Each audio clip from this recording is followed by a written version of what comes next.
ข้าวช่วยหนูนามัดได้อยู่อ่ะข้าวเยอะแท้หนูนานี่ก็ได้เรือหั่นก็เอา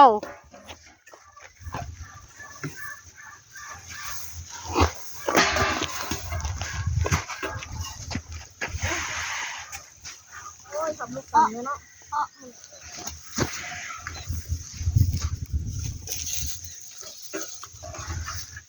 มานั่งเอ็ดเลยที่เราคูนะมาคูนี่ก็ไม่เยอะขอมาสอบนะกินลูกเที่ยวจะโกนให้มันเขียนคือห้านอยู่แต่สถาบัน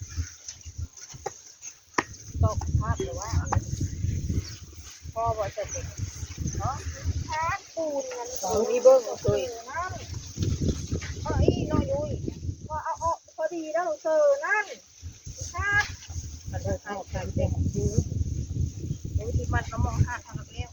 ดอกมาใหม่ไปก้อนเอาไหมเยอะไปก้อนเอาไหม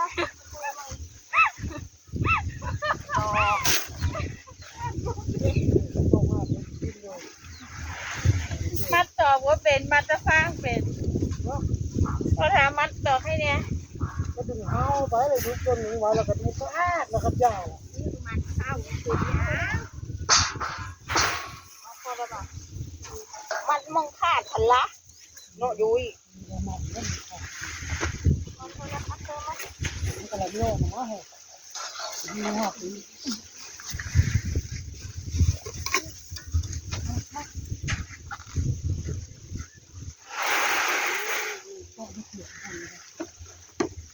จุ่มน้ำดีไหมจุ่มน้ำก่อนนี่มันมีน้ำตกมาใส่ที่ห้องมันจังผมมาบ้านไหมมันตัวออกมาในคิงออกจากขนาด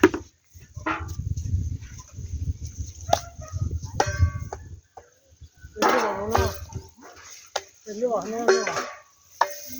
ถ้ามีถนัดก็ให้ผูกทางเอาตรงนี้เนี่ยถนัดผูกถนัดบ้านโอ้วิ่งกินโลม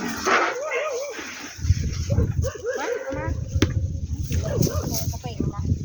มาจับกัน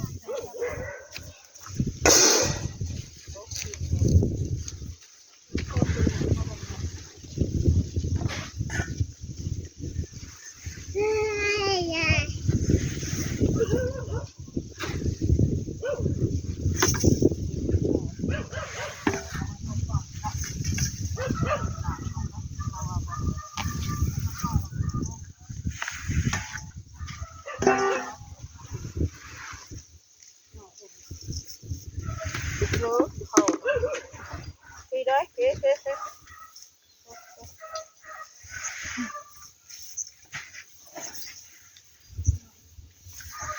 mẹ ơn phơi đấy nè quần nhé ngoài mong nhiều có một phe giúp mong nhiều lúc của tư của nè quần nhiều cái thằng quần bộ nhiều sơ bòn của một bọ àไปไหนไม่เสร็จฟันมาได้ดูคนดีนะถ้าหนูมัดเราไม่ได้กินเผาหรอไม่หรอ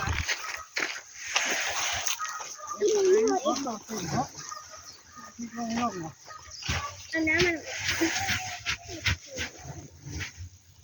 หัวดิฉันมีมาหัวจะนอน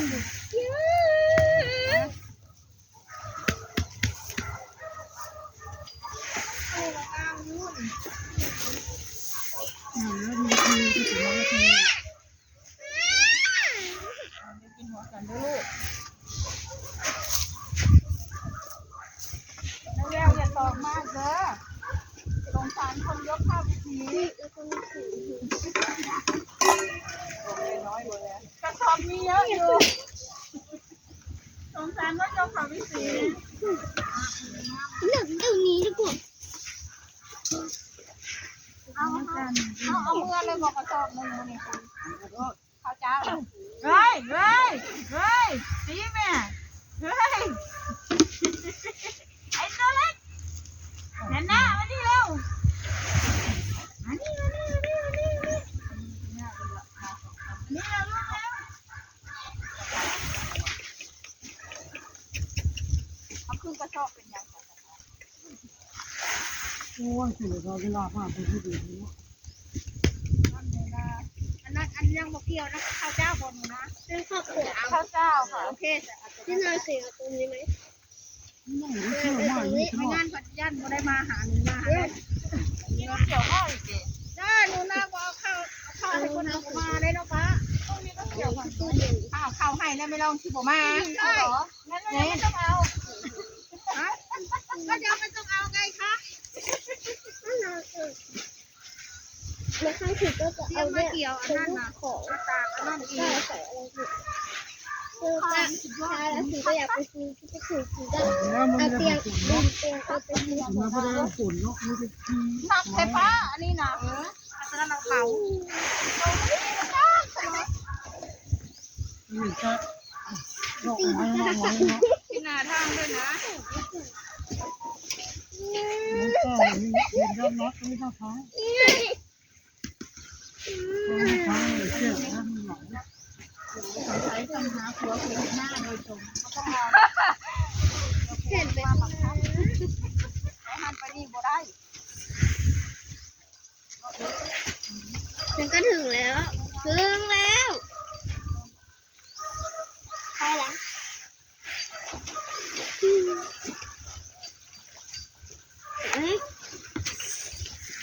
ดูที่เดิมดูได้ใส่สิเลือกไปอีก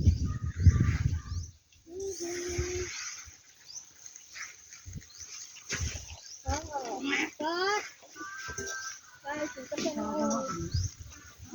หลังเลยหลังเนาะขับลีนดอกเนาะ อุ้ยน้ำถึงแล้ว โอ้หนักหลายคนเลือกทำให้ตีเลยเอามาเลยเวลนะเอาเวลนะมายกลังเด้อดูนะเวลาสีกระโทเอา ทิ้งดูดก่อนดูดตรงเนี้ย เราที่ดู ดูดทิ้งดูดเลยไปดูด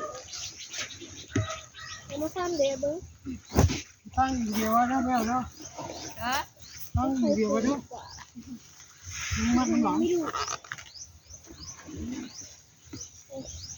อยากกินหนูเล็กๆใส่ จำเลยจังเลย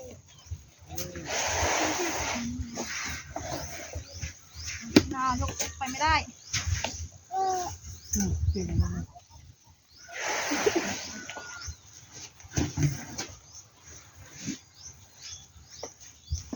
อีจอย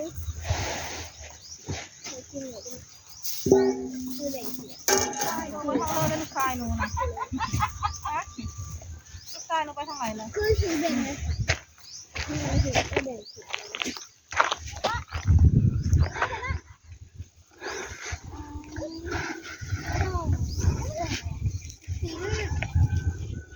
ข้าวหนูนาได้เยอะจังเลยว่ะ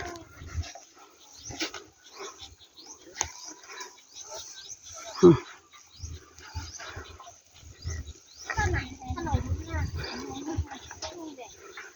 ตอนที่ทำของเต็มอ่ะจริงเหรอเป็นวงกลมน่ะ